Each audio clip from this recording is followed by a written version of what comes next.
পিকে tutorial হাবের আরেকটি নতুন ভিডিওয়ে আমার সকল প্রিয় দর্শক এবং ভিউয়ার্স বন্ধুদের স্বাগত জানাই। প্রিয় দর্শক, তোমাদের উদ্দেশ্যে আমি প্রথমেই জানিয়ে রাখি, তোমরা আমার আজকের এই ভিডিওটি শুরু থেকে শেষ পর্যন্ত সম্পূর্ণ অংশটুকু দেখবে এবং ভিডিওটি তোমাদের কেমন লাগলো তা কমেন্টের মাধ্যমে জানাবে। তোমাদের এই কমেন্টগুলোই আমাকে পরবর্তীতে আরও এই ধরনের বিষয়ভিত্তিক ভিডিওগুলি তৈরি করতে পশ্চিমবঙ্গ মধ্যশিক্ষা পর্ষদের দশম শ্রেণীর বাংলা পাঠ্য বিষয়ের নাটক সিরাজউদ্দৌলা নিয়ে আলোচনা করব। এই সিরাজউদ্দৌলা নাটকটি লিখেছেন বিখ্যাত সাহিত্যিক তথা লেখক এবং সাহিত্যিক শচীন্দ্রনাথ সেনগুপ্ত। শচীন্দ্রনাথ সেনগুপ্তের সিরাজউদ্দৌলা নাটকের দ্বিতীয় অঙ্কের প্রথম দৃশ্য থেকে এই পাঠ্য অংশটি নেওয়া হয়েছে।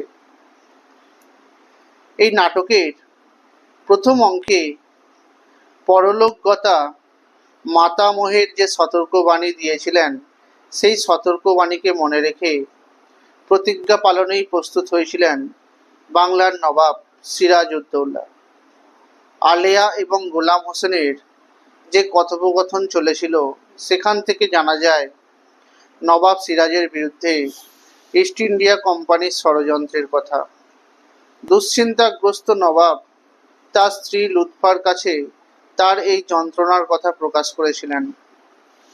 ইস্ট ইন্ডিয়া কোম্পানির সঙ্গে সঙ্গে নবাবের বিরুদ্ধে চক্রান্ত চালিয়েছিল তার নিজের মাসি ঘসেটি বেগম এবং রাজা রাজবল্লভ। নবাবের নির্দেশে বন্দী হয়েছিলেন ঘসেটি বেগম। ইস্ট ইন্ডিয়া কোম্পানির সঙ্গে হাতে হাত মিলিয়ে সিরাজকে সিংহাসনচ্যুত করার ষড়যন্ত্রে যুক্ত হয়েছিলেন মির্জাফর, জগৎ শেঠ, রাজবল্লভ প্রমুখ নবাবের অমাত্যরা।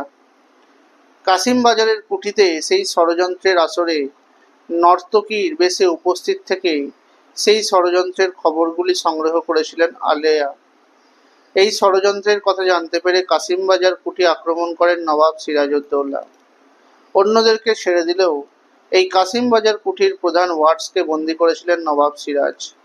আর এরই পরবর্তী অঙ্কের প্রথম দৃশ্য, অর্থাৎ দ্বিতীয় অঙ্কের প্রথম দৃশ্য তোমাদের পাঠ্য হিসেবে সংকলিত হয়েছে। নাট্যকার শচীন্দ্রনাথ সেনগুপ্তের লেখা এই ঐতিহাসিক নাটক সিরাজউদ্দৌলার দ্বিতীয় অঙ্কের প্রথম দৃশ্য তোমাদের পাঠ্য অংশে গৃহীত হয়েছে। এই অংশ থেকে দেখা যায় বাংলার সেন স্বাধীন নবাব সিরাজের অসহায়তা যেন এক ট্র্যাজিক নায়কের করুণ অবস্থার পরিস্থিতির কথা এখানে তুলে ধরা হয়েছে। মুর্শিদাবাদে সিরাজের দরবার কক্ষে একদিকে যেখানে হাজির ছিলেন মোহনলাল, মীরমদন এবং গোলাম হোসেনের মতো নবাব সিরাজের একদল শুভাকাঙ্ক্ষী হিতাকাঙ্ক্ষীরা, তেমনি অন্যদিকে ছিলেন মির্জাফর, রায়দুর্লভ, রাজবল্লভ, জগৎ শেঠ, যারা প্রধানত কোম্পানির প্রতিনিধি ওয়াটসকে সমর্থন করে নবাবকে ক্ষমতাচ্যুত করার জন্য একসঙ্গে মিলে নবাবের বিরুদ্ধে ষড়যন্ত্রে ব্যস্ত হয়ে পড়েছিলেন। অন্যদিকে ফরাসি প্রতিনিধি মসিয়েলাও উপস্থিত ছিলেন। তিনি কিন্তু ইংরেজদের বিরুদ্ধে যুদ্ধে নবাবের সাহায্য প্রার্থী হয়েছিলেন বা সেই প্রার্থনা করতে এসেছিলেন। নবাব উপযুক্ত তথ্য প্রমাণ হাজির করে ওয়াটসকে দরবার থেকে বের করে দিলে ইংরেজদের সঙ্গে হাত মিলিয়ে যারা নবাবকে ক্ষমতাচ্যুত করার স্বপ্ন দেখেছিলেন, সেই মির্জাফর, রায়দুর্লভ, রাজবল্লভ, জগৎ শেঠ প্রমুখ অমাত্যরা নবাবের সঙ্গে তর্ক বিতর্কে জড়িয়ে পড়েছিলেন।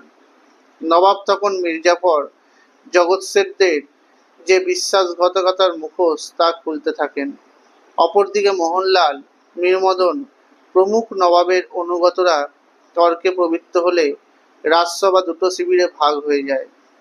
এই ষড়যন্ত্রকারীদের উপযুক্ত সময়ে শাস্তি না দিয়ে নবাব সিরাজ ভীষণ ভুল করেছিলেন।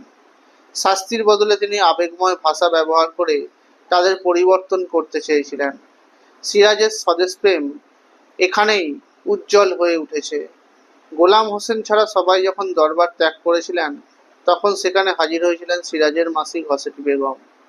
পুত্রশোক এবং বন্দি জীবনের জ্বালা জুড়োতে তিনি যখন সিরাজের মৃত্যু কামনা করেছিলেন, তখন সেখানে সিরাজের পত্নী লুৎফা হাজির হয়েছিলেন এবং ঘসেটি বেগমের ক্ষোভ কিছুটা কমানোর চেষ্টা করেছিলেন। ঘসেটির অভিশাপ আর পলাশির যুদ্ধের আসন্ন পরিণতির কথা চিন্তা করে নবাব সিরাজের হৃদয়ের মধ্যে হাহাকারের এক মধ্য দিয়ে এই নাটকের পরিসমাপ্তি হয়েছিল।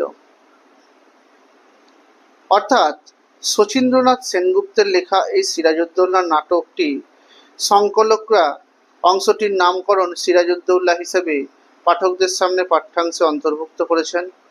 নাটকের এই অংশের মধ্য দিয়ে আমরা দেখতে পাই যে এই নাটকটির কেন্দ্রীয় চরিত্র সিরাজকে ঘিরেই এই নাটকের কাহিনী এগিয়ে চলেছে। নবাবের দরবারে উপযুক্ত প্রমাণসহ নবাব তার ষড়যন্ত্রকারীদের মুখোশ খুলে তাদের বিতাড়িত বা তাড়িয়ে দেওয়ার জন্য যেন মৌচাকে ঢিল পড়ার অবস্থায় পৌঁছয় শত্রুপক্ষরা, সেরকমই বেজায় ক্ষুব্ধ হয়ে দরবার ত্যাগ করতে তারা উদ্যত হয়। নবাব তখন নিজের দোষকে স্বীকার করে নিয়ে সকলকে দেশের জন্য জীবন উৎসর্গ করার আহ্বান জানিয়েছিলেন এবং সকলে রাজিও হয়েছিলেন। তারপর সেই জায়গায় হাজির হয়েছিলেন অন্যতম ষড়যন্ত্রী সিরাজউদ্দৌলার মাসি ঘসেটি বেগম। তারই অভিশাপ নবাবকে দুর্বল করে দিয়েছিল। নবাবের স্ত্রী লুৎফা এসে সেই পরিস্থিতি সামাল দেওয়ার চেষ্টা করেন।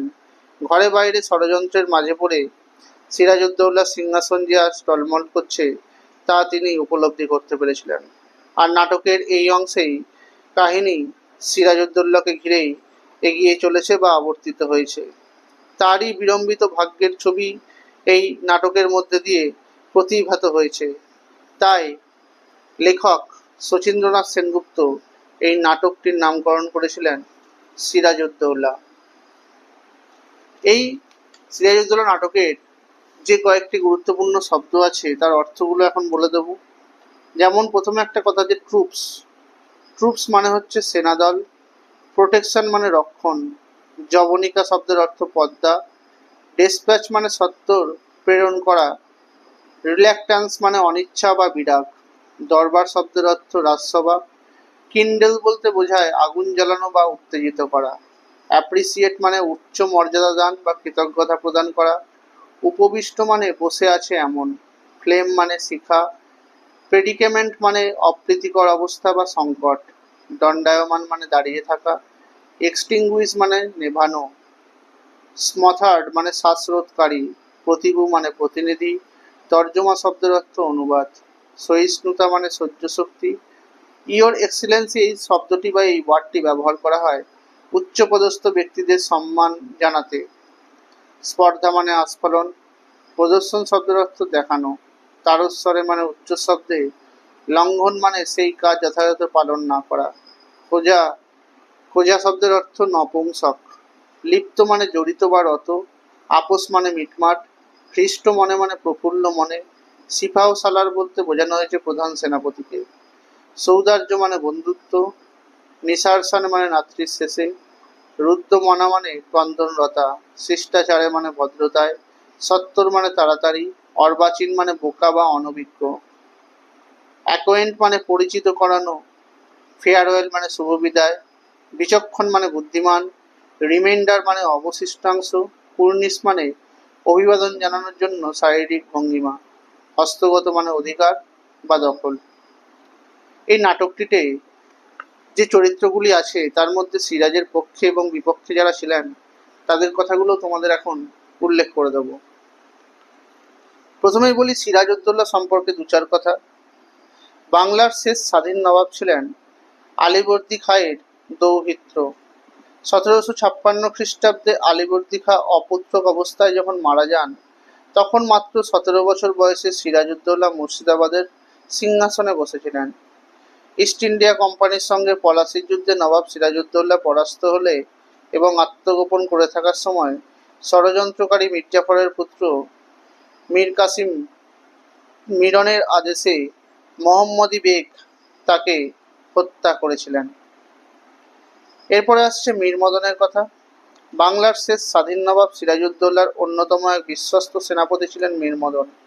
তিনি পলাশির যুদ্ধে নিজ সৈন্যদল সহকারী ইংরেজ সেনাদের সঙ্গে যুদ্ধে প্রবৃত্ত হয়েছিলেন।